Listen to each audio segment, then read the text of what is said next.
Alright, so this is my second time doing this video because the first time, like, it started recording and then it stopped and I don't know what happened. So, anyway, I just realized a little while ago that I completely forgotten to make a second video for the week. And tomorrow's my weigh-in, so I figure I might as well give it a shot. Better late than never, right? So I decided to do another throughout the years video because I really want to get to 4th grade so I can go into further detail about my PTSD and all of that. So 2nd grade, um, well, okay. First, I remember that it was my first crush.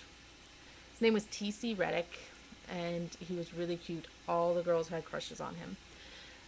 But I was a tomboy, and we would play frisbee every day. And I think the girls were a little bit jealous because he was actually a friend of mine, and he wouldn't talk to the other girls because girls had cooties. But anyway, um, so I remember my first crush, and playing frisbee also kind of reminded me, when I was thinking about it, of like, this is when I first became aware of like weight. Um, in 2nd grade, I wasn't really overweight. I might have had a little bit of it, like a little bit of weight on me, but not much. But the thing is I have a very high, very prominent cheekbones. I mean, you can definitely tell. I mean, I have serious cheekbones. And when I was a kid, that would mean that like any like meat on my cheeks made me look like I had like a really chubby face, even though I really wasn't chubby. But, you know, kids will be kids and they will pick on you, and my father will be my father and pick on me. So I kind of started having issues with it. And, like I said, we would play frisbee at lunch every day. We had teams and everything, and we were all going to be professional frisbee players in 2nd grade. But um, anyway, we had a field trip one day, and at the field trip for lunch, we went to a park and had a picnic lunch. And after we ate lunch, someone had brought a frisbee, of course, and so we were playing. The teacher came down towards like the end of, um, our lunch break, and said, "All right, guys, you guys are gonna have to wrap it up in about 10 minutes." And one of the guys who was playing said, "Well, it ain't over till the fat lady sings." And my response was, "Well, tell me when." So at the time, I didn't think anything of it. It wasn't until I started like looking back, like, oh, wait a second, like at 8 years old, I'm sitting here considering myself the fat lady, even though I wasn't fat. So I mean, that kind of shows that this stems from like a really long period, like stems from a very long time ago. Um, so yeah, that was that. But then I also had the bomb threat at my school. Now, I went to a school on a military base in 2nd grade. Um, and we had a lot of different types of drills because on a military base, there's like a lot of different threats. Like here in Arizona, we only had fire drills. Like we had no threat of anything else. And so, um, you know, most of the time you have fire drills, and some, like, I guess in the Midwest, you probably have like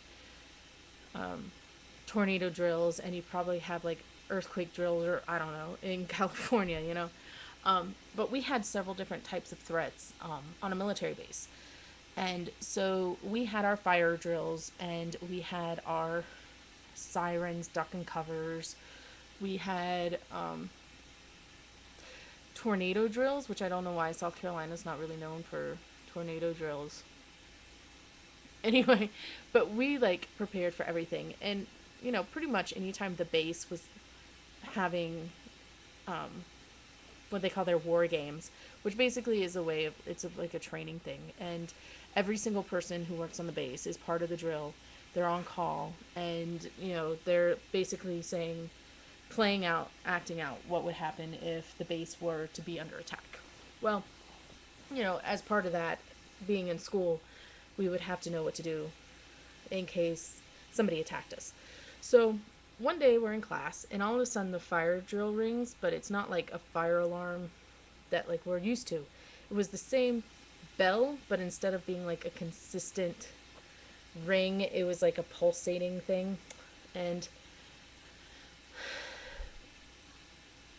I wasn't really sure what to do because I'd never experienced that one before. And but anyway, we all lined up like a fire drill and went out. And we had this huge yard, and all the classes would be lined up in the yard. And we lined up, and usually in a fire drill, after a couple minutes, after everyone was out, the principal would come out and hold up a green card saying, "All's clear, we can come in." Well, she came out with a yellow card. We didn't know what that meant. So we just sat there. About 10 minutes later, she came out with a red card. We're like, okay, what's going on? And then about 10 minutes later, she came back with another red card, but then she called all the teachers over. And then she talked to them for a little while, and then the teachers came over and told us all to just play on the playground. The teachers were lined up around the school and said you could not pass a teacher. You can go play on the swings, you can go play on the slides, but do not pass a teacher. Do not get close to the school. And so we're like, yay, extra recess time. Like we were totally cool.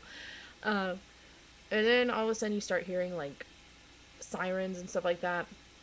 And we're all looking around like there's no smoke. Like we're hearing fire trucks and police cars and all this stuff, but there's no smoke coming from the school, so we didn't know what was going on. And then probably an hour probably passed all totaled. So probably another 30, 40 minutes. But an hour total had probably passed, and then the principal came out blowing a whistle. We got in our lines, and we're expecting her to hold up her green card, and we go into class. No, she came, and she had a big megaphone, and she just told us all to go home.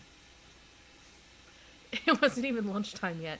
She just like, all right, everybody, you guys need to go home. If you're riding a bus, go over to this area. Your buses will be here shortly. If you walk home, go and, just go through this way. And, like we couldn't go near the school. And so, like, I was lucky because where I lived right across the street from the back entrance of the school. So I just walked across the street. But, like, some people, like, when they walked home, they had to go through the front of the school and go across that street and then go into that neighborhood. And they had to be like escorted out the back entrance all the way around and through the whole thing. Like it was pretty bad. Like it was a long walk. And, but I get home and my mom like, what are you doing here? We got sent home. No, school is not out early today. What are you doing? Where's your backpack? They wouldn't let me get it. What do you mean? Like, I had this habit of leaving my lunchbox at school. So I guess she thought that, like, I had just left it and I was trying to make up an excuse. But she called the school and her face just dropped. Like, it was one of those. And she, then she called my dad. What's this about a bomb threat at the school? And she was really worried. Um, come to find out it was nothing. But yeah, we went to school the next day and the teachers had to tell us that like somebody called in, said that there was a bomb in the school and that they had to bring in dogs and robots and they had to check the whole school and everybody's backpacks and everything. So yeah, that was an interesting day. So I remember that. Um, but I guess that's about it. So I will see you guys tomorrow. Bye.